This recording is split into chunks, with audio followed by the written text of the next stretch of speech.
May 1950. Dry Creek, Texas.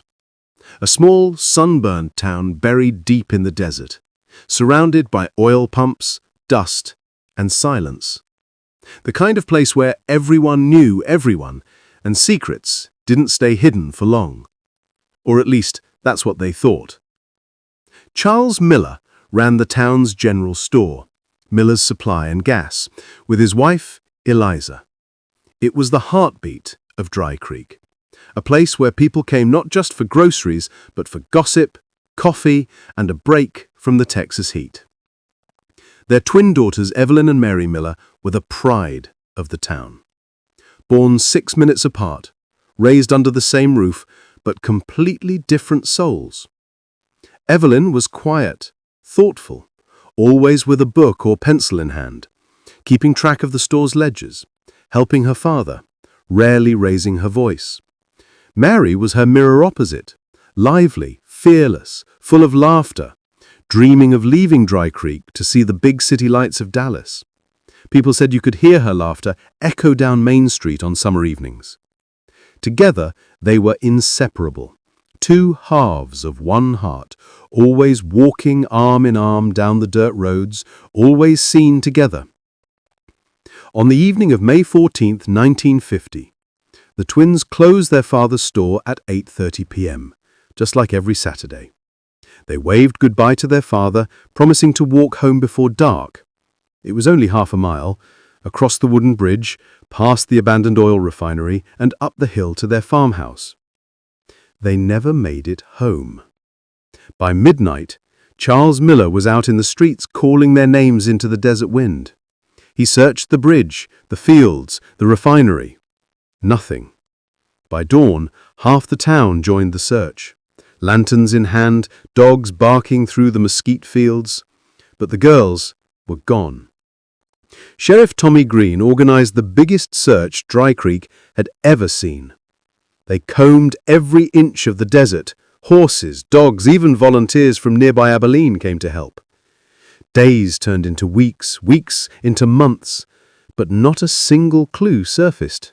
No footprints, no belongings, nothing. It was as if the Miller twins had vanished into thin air. Rumors began to grow like weeds in the silence. Some said the girls ran away, that Mary had a secret boyfriend, maybe someone passing through town. Others whispered darker things, that someone in Dry Creek itself was responsible. A drifter, maybe. Or worse, someone they all knew. By winter, the Miller family's house fell silent. Charles stopped opening the store. Eliza hardly spoke. Neighbors would see her standing by the window at dusk, looking down the road, waiting for two familiar shadows that never came home. Then came 1951, the year the whispers turned into fear. A ranch hand claimed he saw two girls matching their description near the old refinery the night they disappeared, talking to a man in a black pickup truck. But when the sheriff followed the lead, the man had already left town. His name, according to the report, was Raymond Carter, an oil field worker with a record for assault. They searched for him across 3 counties, but he vanished too. The case went cold. Years passed. Dry Creek moved on, at least on the surface.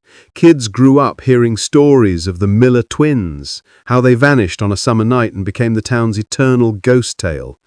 Teenagers dared each other to cross the Dry Creek Bridge after dark, saying if you stood in the middle, you could hear 2 girls laughing in the distance. By the late 1980s, almost no one remembered the case, except the oldest residents, and Sheriff Harold Klein, who had been a rookie deputy back in 1950. For 40 years, he carried that unsolved case like a stone in his chest. Then, in March 1990, a construction crew digging near the abandoned refinery made a discovery that would reopen every wound in Dry Creek. Beneath a collapsed metal sheet, half buried in red dirt, they found 2 human skeletons, side by side, one smaller than the other. A rusted hair clip lay beside one skull, and a gold bracelet, still shining faintly under the dust, engraved with the letters E.M. The sheriff was called to the site. He stood there for a long time, staring at the bones, knowing instantly what he was looking at. The Miller twins had finally been found, 40 years later. News spread fast. People who'd moved away drove back just to see the spot. For a week, Dry Creek was alive again. Reporters, television vans, flashbulbs lighting up the night. The remains were taken to the county coroner. The official statement came a week later. Both victims died from blunt force trauma to the skull. The time of death, sometime between May 14th and 15th, 1950. But here's where it gets strange. Forensics also found traces of motor oil and ash in the soil around the bodies. Whoever killed them had tried to burn the evidence and failed. Sheriff Klein reopened the case, determined to find out who had done it. He went through the old files, yellowed papers, faded photos of two smiling girls. And there it was, the name Raymond Carter, the man with the black truck. The problem was, no one had seen him since 1951. Klein tracked down Carter's family in Oklahoma. They told him he'd died in 1962 in a car accident. But Carter's younger brother said something else, something that sent chills down the sheriff's spine. He said, Raymond used to talk about Dry Creek, said he made a mistake there once, a big one, something he could never undo. Klein drove back to Texas that night. He knew he'd never get justice through the courts, the suspect was long dead, but he wanted the truth. He went to visit Martha Jean Willis, one of the last people alive who had known the twins personally. She was in her 70s now, sitting on her porch with a cigarette, watching the sunset. When Klein asked her about that night in 1950, she didn't hesitate. That was all the confirmation Klein needed. It wasn't an accident. It wasn't a runaway. It was murder. But the story doesn't end there. A few months later, the refinery site was cleared for development. As workers dug deeper, they uncovered something else, a small wooden box wrapped in cloth. Inside was a faded photograph of the twins taken in front of the general store and a handwritten note that read, I couldn't rest. The note was never officially authenticated, but everyone in Dry Creek knew what it meant.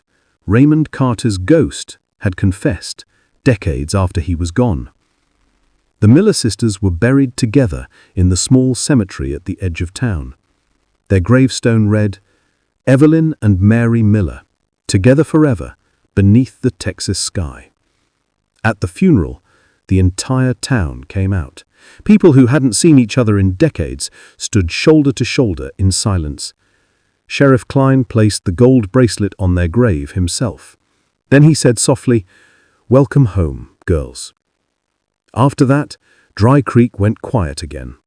The refinery was demolished, the bridge replaced, the town modernized.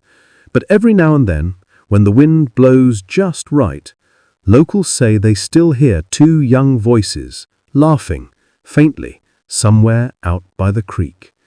The story of the Miller twins became more than a tragedy.